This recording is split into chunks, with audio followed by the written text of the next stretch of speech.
School district announcing a policy update following an incident Tuesday at Preble High School. A student was arrested after police say they found a handgun and ammunition in their backpack. Emily Byer joining us live this morning outside the school with what we know about the district's new policy. Emily.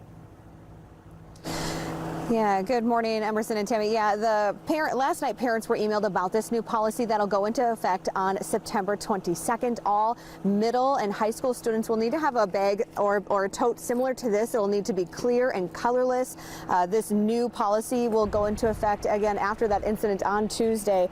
Parents raising concerns over the lack of communication by the Green Bay Area Public School District. One parent telling us they didn't hear from the district, until almost 2 hours after seeing posts on social media about a disturbance with a student and a gun. The district announcing they're hosting a roundtable discussion on school security with district leaders that is scheduled for 6 p.m. next Monday at Preble High School.